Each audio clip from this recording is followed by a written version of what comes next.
of the Fire Station Committee. I guess just first ask everyone to do a roll call. Oh, sorry. Yeah. That's okay. All right. We'll do a roll call. I'll go in order of everyone on screen. Blythe Robinson. Here. Matt Hafner. John Kent. Oh, people are moving around on me now. Yeah. Justin Janosik. Here. Chris Baker. Here. Aaron Kenny. Oh, Present. oh, you froze up. Aaron Hunt. Here. All right. I think everyone is accounted. I don't have to roll myself, correct? You're all set. All right. So first order of business is public comment. I don't see anybody on. I would see them on the screen, correct? If they were on. Yeah, people can either use the raised hand function, which I don't see anyone doing. I think the only people are here are those of us who need to be here, and as well as Andrew, or. All right. No public comments. We'll move to our first agenda item. Please consider the ranking of OPM proposals and selection of shortlisted firms for interviews. I assume everybody got the aggregated tables. Thank Blythe and Judith and Matt for putting that together. I don't know if there's anything you want to discuss first, Blythe, otherwise I can kind of launch into Just to kind of give everybody a quick overview of what I did with Matt's help and with Todd Lindmark's help, and everyone here. All of your scores I took from each of your emails and entered into the main document. And then we put in formulas in the overall table that pull all your scores from each of the various sheets and averages them and then and totals them up. So we didn't include any scores. A couple of you put some scores down for references, but I didn't include those because we had decided we weren't going to do reference checks before this, and since we didn't have them consistent, it was going to throw things off. So I didn't put any of those in at this point, and you can see the totals for this 9 firms in the middle of the first page. Yep. I think I double checked them all. I think everyone's numbers were correct, but hopefully I didn't make any mistakes. Yeah, I went through it and it looked correct to me. So thank you for everybody taking the time to go through these. I know 9 was a lot of responses to go through, but I think we got some really good, certainly good submissions. So I was just going to touch on, I kind of went through the group overall and then looked at everyone individually. It appears, with the exception of a couple outliers, that we came to a consensus of at least a top 4. And those, I think, in order of the associates. When I went through everybody's individual tables, I think 1,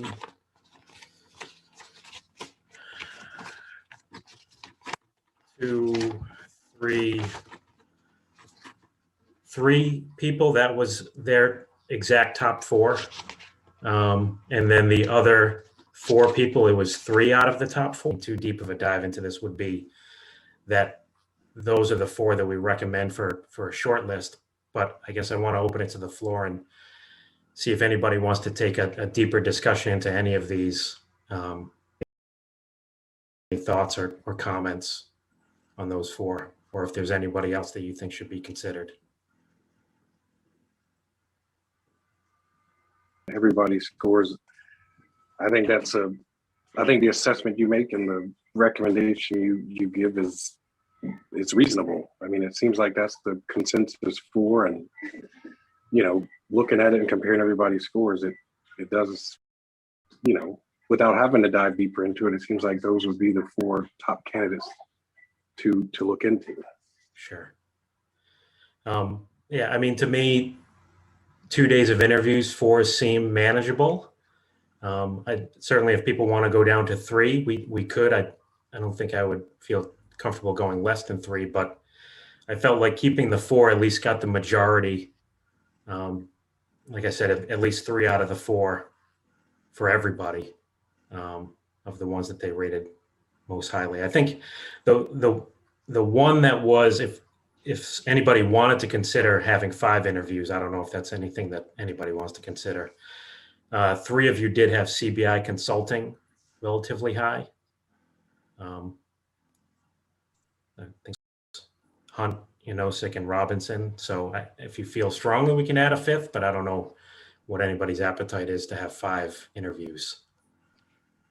I'll jump in there. Yeah, I think five's a lot. I was going to was trying to think how I was going to start this conversation. I mean, they're one of the bigger firms with one of the deeper benches, which, potentially brings some value. The question is maybe it's too deep a bench, and maybe it's, maybe we're too small a fish, but I was interested to hear what other, I mean, they seem to be ranked, I guess not significantly lower. But I'm interested to hear what other people thought of them that might have made them less attractive, I guess is the. Sure. I can bring up, they were the first one I read, so I have to go back to my notes, to be honest with you. So I can open that up. I can just say I rank CBI pretty high, but from my experience, to factor them out. So I'm not really opposed to excluding them. Others that had that same setup. I think one, they didn't really, my recollection is they didn't have many lead projects, whereas some of the others had CHA and Vertex. Colliers, I felt had a little better on that front.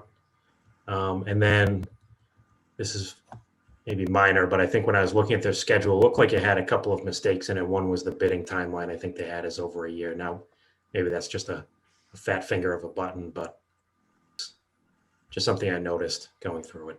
So I certainly don't think I had anything against them, but I think, when I looked at the other 3 or 4, Vertex, Colliers, and CHA, I mean, we might run into the same issue with them. They all seem relatively large. The only one of the 4 that didn't seem of that magnitude was Pomeroy. So I think that'll, whether we interview CBI or not, I think one of the things we're definitely going to want to know is that, some of these bigger firms make sure that we're going to be kind of a front and center project, and the team that they're assigning to us is going to be the team that we get. Yeah, so I mean, I guess the follow on to that is one. I mean, yeah, I thought it was a very impressive list and some very impressive RFQs. So certainly seemed to be some qualified candidates all around. I think my concerns with CHA were their PM is relatively the company. Yep. They didn't really outline their approach to the project, and then they didn't list the number of active projects, or at least I couldn't dig it out. So certainly something we want to ask about, just to make sure they're not too busy to take on another project. So.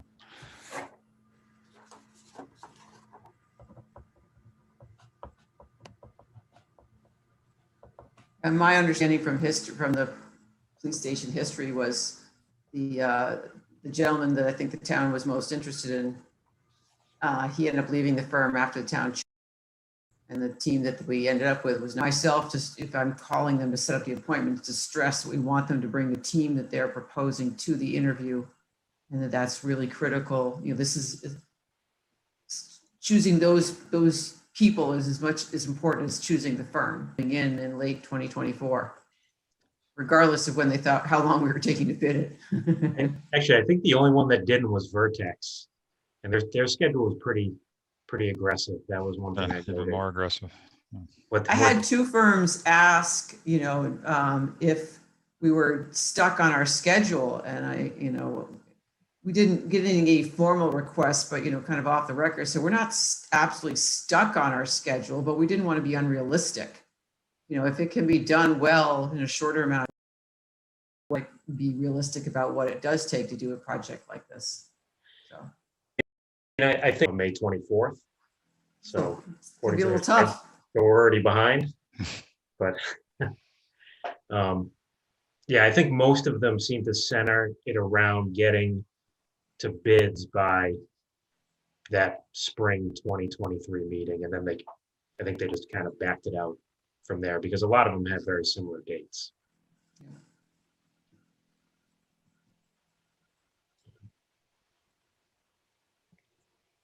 Okay. I don't know if anyone else has anything that they want to discuss on those four. Otherwise, I think, again, unless someone feels strongly to go to 5 interviews, I think we probably limit it to the aggregated top 4 here. Agreed. Okay. All right. I guess, should we agree on, before I make or ask for the motion, Blythe, should we set what days we're going to do each of them, or do we really need to talk to them first? Oh, and I guess we talk about reference too. My suggestion is that you vote on the 4 firms, and then my suggestion is I will call them in whatever order you suggest, highest score, alphabetical, whatever, and tell them these are the 2 dates, tell them how long they have, what the structure is going to be, the detail. So how do we take them into account here? I mean, if say we about dealing with that, right? Just playing out a hypothetical. Sure. So their references at a be a scoring factor in the interviews and give that a value, and that would be dependent. That would be a factor of deciding per the or is for favorable references, we're adding up to 10 points, and unfavorable, we're taking away 10. I guess the only so if well, excuse me, Kevin, I would well, not on necessarily this sheet, this on the 4 finalists, maybe have a value for that on the final, just because of the timeline that has been set. I don't know how you're going to be able to turn it around that fast and get on everybody's schedule and have it to redecide. I mean, we set the schedule so that we could call them, tomorrow and give them, 10 days-ish to be able to prep for the interview. If we could do we could be working on the references during that time, and as Matt suggests, build a new matrix for how we score the interviews and include that plus or minus to the final. That's one way to handle it. The other way is to, if you want to have another meeting, really hurry up, get those reference checks done, and meet again, say next, or probably earliest Tuesday or Wednesday. And that's either we're giving time to prepare and then calling them and saying we're not interested anymore, or we're pushing it off, I think, in the choices. Just talking through it out loud. I mean, I guess we have, I started it with thinking that we wanted to interview 4 firms, but if for some reason one of the 4 came back with batches, but I mean, in theory, we could just interview 3 instead of 4, right? Right. I mean, yeah. So that, I guess that begs my original question, which is do we want to have a backup firm just in case one of the references doesn't check out and we remove them before we even interview? Or are we okay going with 3? So one thought I have on that is, if we're going to look at all the references and we don't like one firm because of their references and they get points retracted, the chances maybe of the next firm down, the 5th one, getting enough points from the references to be above any of the other 3 is probably pretty unlikely, just because it's only a 10-point, add or subtract. I think you'd have to have a lot of unfavorable references for each of the top 4 in order to need a 5th. Potentially Pomeroy would be the only one that would be sort of in that range, right? Right, If they lost, yeah, if they lost yeah. 10 and CBI and City Point both got 10, right? Or Right. Right. But I guess if we, if by some chance, just kind of just playing devil's advocate, if something like that did happen, we decide something now so we don't have to meet again later. yeah, or decide that we're good with 3, right? Yeah. Yeah, I mean, I think personally, I was okay with 3 kind of before the process started. That if we ended up with only 3 because the references of, one of them came back so bad that we decided not to interview him. I 3. I think the 4 that we have finalized are all very qualified. That if we only ended up with 3 out of the 4, we're still in pretty good shape. And just to add, in my prior history of actually calling references listed on quals applications, it's pretty rare that someone puts down a reference that they know that they don't know is going to give them a favorable review.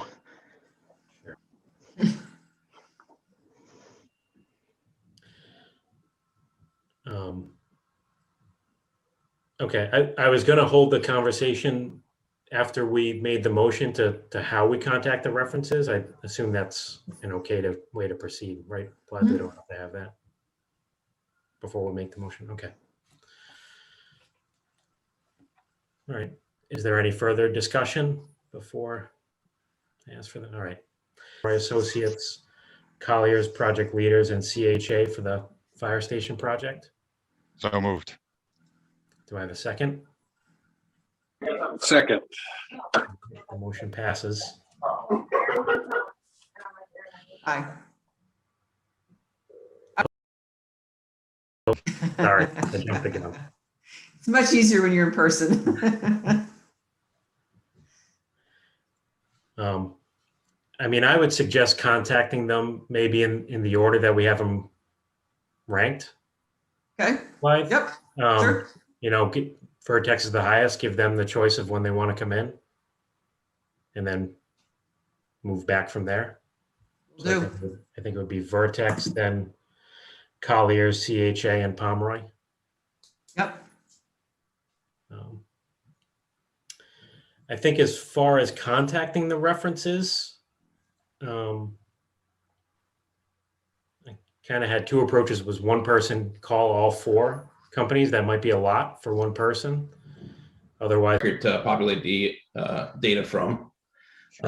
We do it in my department all the time for, we have vacation schedules. It's super easy to make these surveys.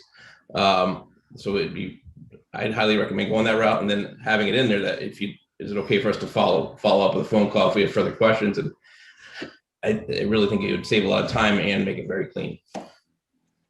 I just wanted you, we're happy to do it the old fashioned way, just as easily, but I wanted to at least let you know that we chatted about that late today and thought it might be worth mentioning. I kind of like the idea. I mean, I like the idea that it's a written record and, there's no kind of, I wonder so you've done this in the past, Matt. I mean, how many times have you gotten anything negative? I'm wondering if someone is writing something out, if they'd be less hesitant to put something in writing. Most contractors or firms are going to put down the positive ones that they've had good experiences with. So I've been asked, and I've given some from our from our police station to our all-day roof to some other projects. Typically, if for example, there's an electrical outfit that did a great job, so they always put me down as a positive reference. So I've never really been asked. I've had some phone call ones where you get some in-depth questions, but it's up to the person who's asking the questions to interpret it and feedback, and it's open to their opinion and their interpretation, which puts I just, from going this new route, I really feel it's much easier and it's very clean. And it is, like you said, you're not lost in translation, because you could be calling somebody at a bad time and you might not get a great, really what they're saying, which is hard to get in a survey. I might argue to do both. I mean, I think we could ask the survey, but I think we have to be asking questions that are more discovery type questions, where instead of saying, did you like working with this group?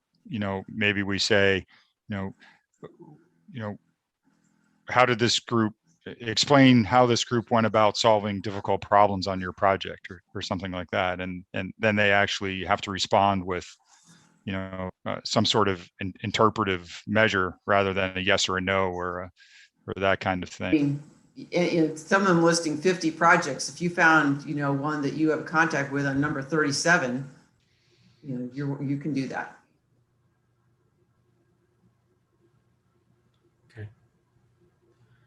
I was just thinking if we use this Google document as a way to flush out a dozen or so references that could cut down on the number that we actually have to contact in person, that might be a better use of the short time frame that we have.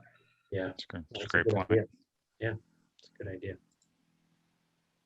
I agree. I think, maybe using the Google Doc as a way to have something simple that's on paper, and then, if we see something that we need to flush out or dig or ask more questions about, I think that's a good way to kind of create, the option, and having something there in black and white to dig on and to ask more in-depth questions about if need be. I mean, for instance, if you knew fire chiefs in the towns that some of these ones have done work in, and we can send that to all of them, Yes, they may I not be actually listed as do. references, but I don't think the fire chiefs are going to be, I think they're going to be pretty straightforward about what they thought. Yeah. And I do. I've heard some already, because I've reached out to some fire chiefs just asking about the program and trying to work through developing a draft for that. And they already have some input in things that they've said. So I think, they would definitely be straightforward. They aren't going to bite their tongue. I've heard a couple things pretty openly about a couple of these. So. Okay.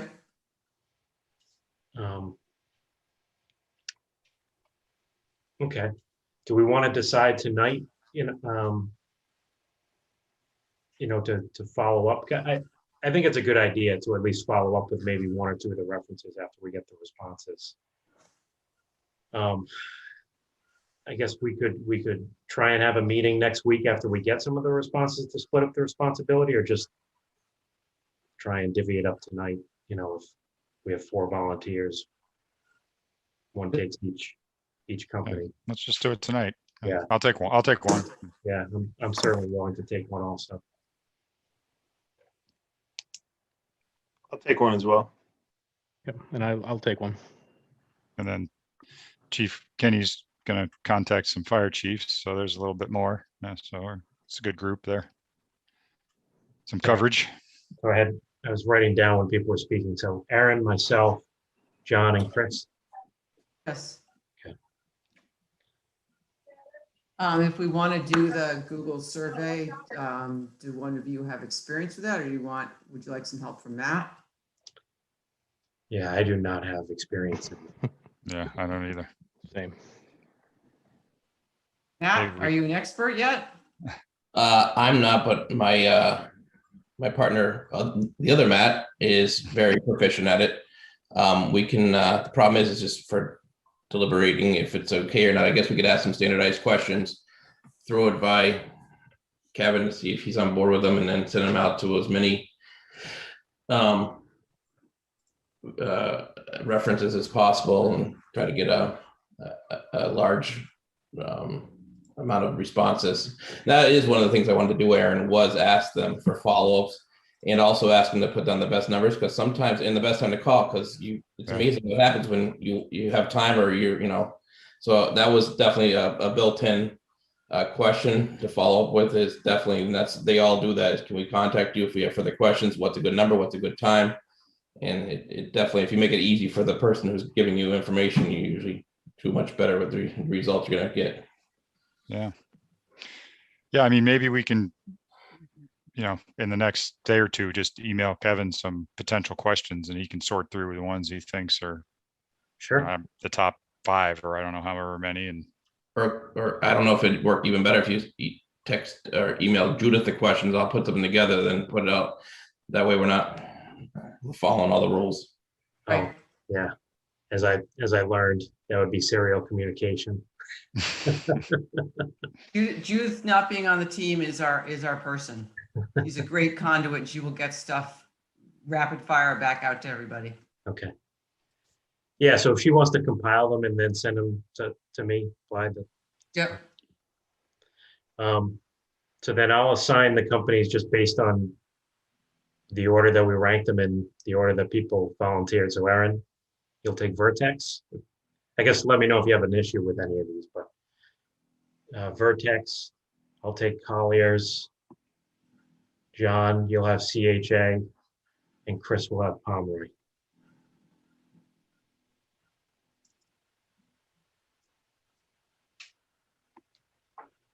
Okay.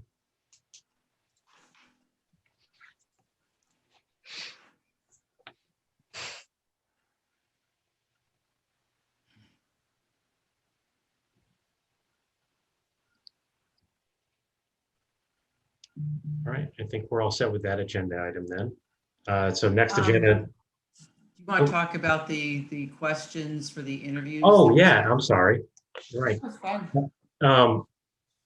Did anyone have a chance to look over the questions that were prepared? And I guess if anyone else had anything additional that they wanted to ask? These are just, so Blythe sent out before the meeting just a list. I think I had some in there, Blythe had some in there of questions general interview questions to ask. I think that the approach would be, these would be ones that we would ask to every company. And then there might be specific questions that we ask a particular company based on a review of their RFP response. Yeah, can we treat this just like the Google Doc? Can we send a couple of questions to Judith and then? Yep. Yeah. Okay. I think the ones presented are good, a great start. So in terms of that night, I'm just throwing out there for discussion because I want to give the companies an understanding of what they're to expect when they get there. We're going to be on the second floor of the police station, and we'll make arrangements so that people can, wait in the parking lot, and then we'll let them up in the elevator when we're ready for them. And then the second firm, I'm just off the top of my head, I'm suggesting maybe they get 20 minutes to maybe a half an hour at the most to make their quote presentation to us, followed by Q&A, from this list or whatever we come up with, and keep it to an hour, and then maybe 15 minutes in between to just debrief, followed by the second firm. But that's just an idea. I think it'd be helpful if we could talk about that and know what we want. We want me to communicate to them. Sure. I think an hour seems reasonable, or at least set that time range, and we can kind of try and keep it on track as best as we can. So That's fairly common too. I think that's 15 to 20 minutes for a presentation, some back and forth, and a couple minutes to switch over. So. yeah. Okay. So I don't know if we discussed a starting time last time. I mean, we could hold the 7 o'clock that we normally started. That would mean we'd probably end about 9:30. I don't know if anyone has an issue with that, or if they want to start a little earlier. I'm perfectly fine with 7 to 9:30. It may be more convenient for some of the candidates to have it moved up a little bit. I know for us getting there, it's a little bit different because we all have to assemble and come from work, but for them, this is their, Sure. So if it's feasible or possible, it might be, something to think about. I mean, I think the earliest I could probably do is 6 o'clock. I doubt I could do much earlier than that. I think they're used to, if they're doing public work, they're used to whatever. Sure. So I know I am, so. And you could start with the window between 6 and 9, Blythe, and see what happens. Right? I mean, obviously we don't want one from 6 to 7 and then one from 8 to 9, but Oh, God, no, no, no. Yeah, I think we want to have them back to back. I The 6:30, is that comfortable for everybody? I mean, split the baby here? sure. I mean, 6:30 would be fine for me. All right. All right. Well, so 6:30 and 7:30, and maybe we're done by 9. Well, 7:45, right? Yep, 7:45. Good point. Thank Right. you. Okay. Yep. It's kind of like interviewing for a job. If they want the job, they'll be there. Not worried. Yes, Matt. Matt? Just because, are you gonna let the second ranked person go the first night or the second night? I think we're going to let them make their choice of what, Oh, of I'm what sorry. spot they will. All right, I'm Let sorry. the second firm game it. Do they want to be, do they want to close, or do they want to All right, follow the top one? I'm not going to tell them what order they're in. I'm just going to call them. Yeah. And say, these are the slots we have open. And the last Yeah. one. Yeah. You're on the clock. You got 15 minutes to tell me what you want.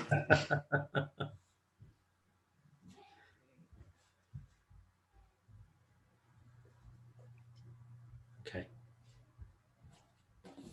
All right. Anything else that I'm missing here before we move on? Okay. you guys want to have the Google survey sent to all the references, or is there a limit of references? I think some people had several more, or had referred a lot of different projects more than others. I mean, I would send it to, if it's easy enough just to email a Google Doc, I would send it to any reference that they listed. Okay, And we would see what sort of responses we get. okay.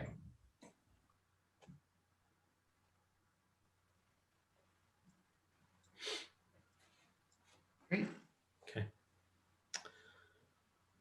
Next agenda item is please consider approval of the minutes. Chris, you want to make a motion? Yep, sorry, looking for the mute button. I'd like to make a motion for the minutes from our last meeting to be approved. So moved. Second, Yep. Second. all in favor? Aye. Aye. Aye. Aye.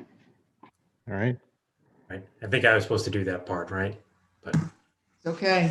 It's- Sorry, some It's okay. not some trying to take committees- over, I swear.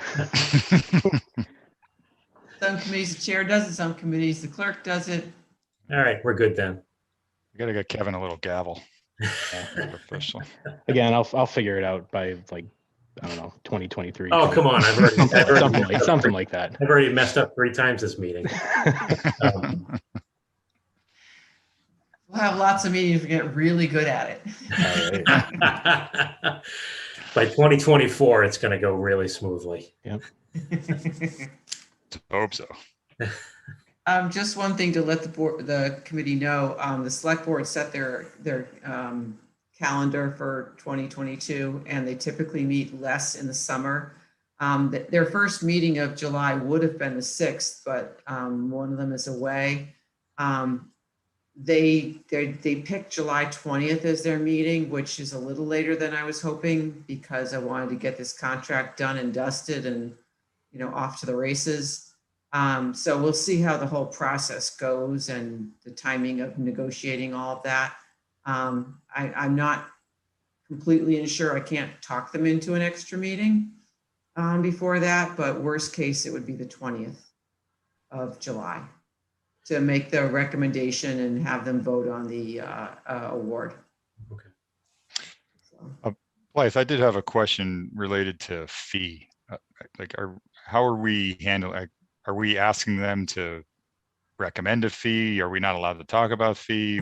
How does fee play into this conversation? So fee is nicely tucked away in the electronic files and the paper bids that they submitted. We don't see any of those. We haven't opened them. And we wait till we get to the end of the interview process on the 16th, at which point, that might be a longer meeting or a second meeting after another night to discuss who is our top ranked firm. And once we have the rankings of those, then we open the price proposal and we can commence negotiation with that firm. Great. And hopefully they give us a price proposal that we're happy about, or we negotiate that to what we are comfortable with. And if we can't meet, to have a meeting of the minds about that, then we would go to the second firm that we ranked and start again. I think I've got that right, Matt. Yes? Yes, and did have some questions. So they're basically, since the scope of their staffing is up, not decided yet. I think a lot of them are just going to be putting in their hourly fees for their different. They're giving us what are their different hourly fees for the different level of personnel, and then it would all be negotiation. Some of them might put in a full number, but it's completely, we do off qualifications. We look nothing at the price until after we pick and rank them, then we do the price. And if we can't come to agreement, that's why you have it all ranked down. So, because it's completely negotiated. It's not a defined number we have to have. It's not lowest bidder or any of that. We're looking You for can the best. also, you're gonna negotiate a fee for different aspects of the work. I mean, there's gonna be a smaller fixed fee to get through the feasibility study. And then when you're getting into the stages of design and then are we gonna have a clerk during construction? Those are things we're also gonna need to negotiate. Yes, we mentioned that. Thank you for the reminder. Although I do fully expect Matt to have like 4 silver suitcases, you know, at one point here. It would be a nice touch, just saying. Do we have a rough order, like budget amount that we think this is going to cost for the OPM over the life of the project, or is that not calculated yet? In the RFP, we put in, I think, a 40 to 60 range, 40 to 50. I'm drawing a blank for this first phase. First phase. But then after that, you know, it's going to be based on some other factors. And then in construction, are we going to have a clerk? Is it full time? I mean, that's a major driver of cost. We haven't built that all out yet. Yeah. So, Yeah.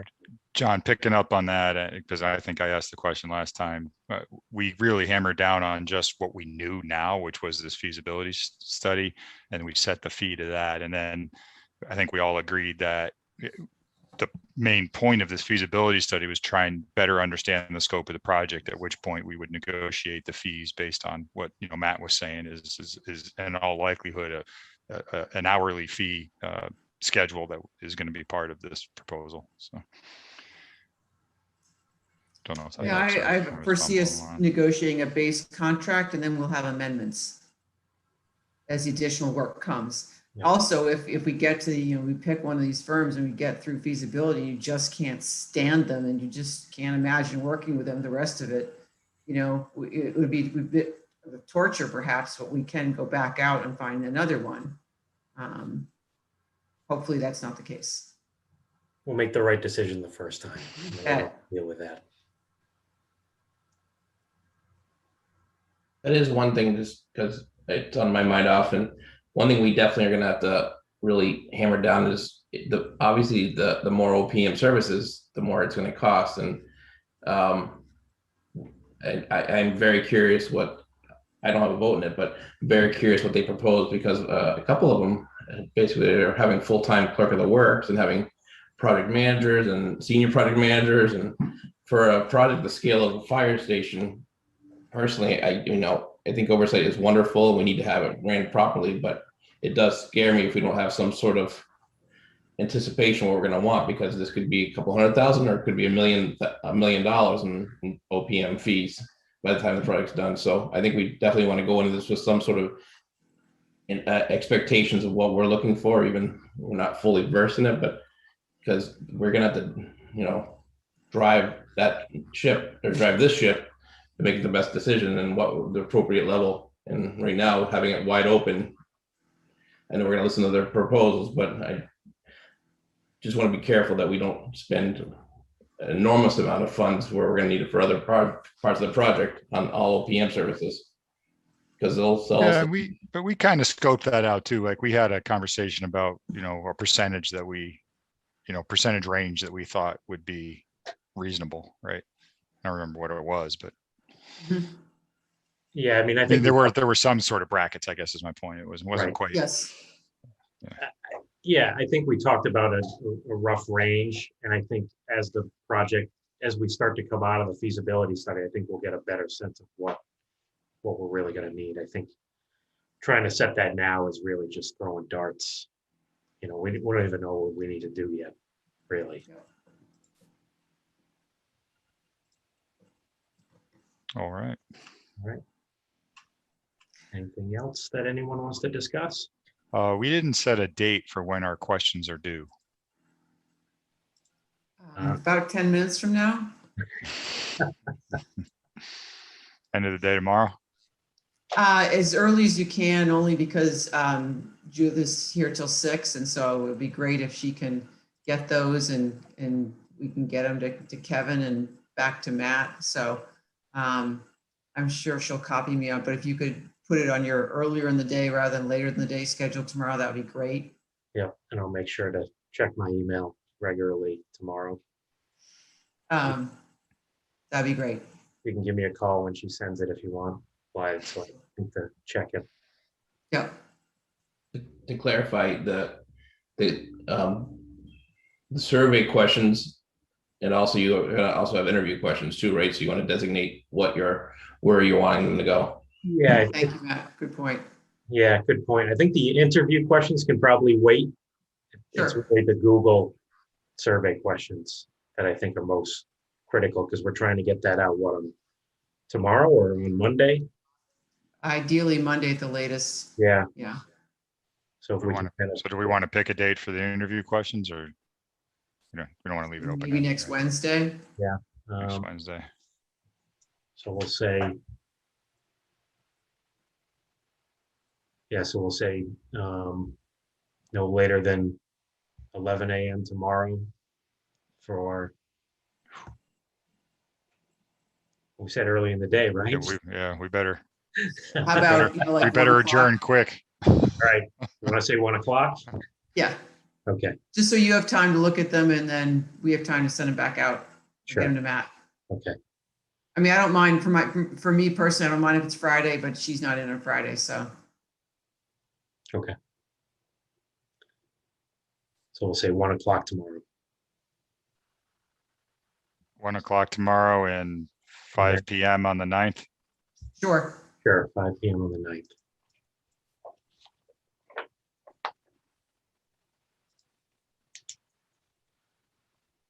Can I make one more recommendation, you guys? Sure.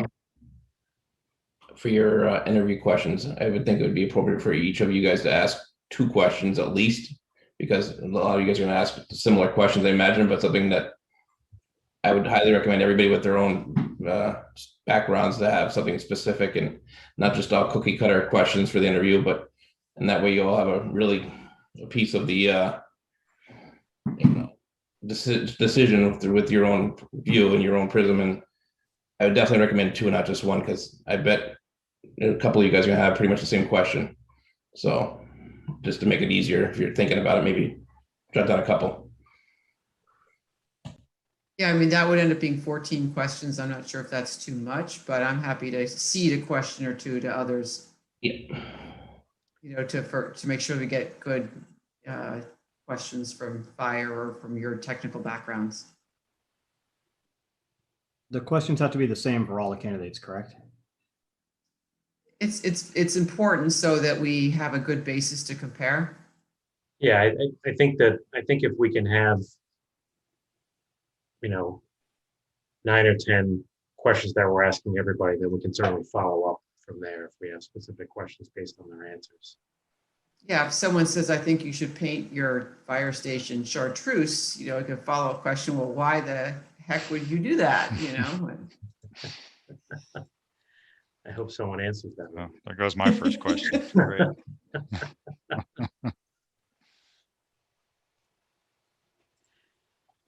All right. All right, Motion to adjourn. can I get a motion to adjourn the meeting? So moved. Can I have a second? Second. All those in favor say aye. Aye. Aye. Aye. Any nays? All right, I think we're adjourned.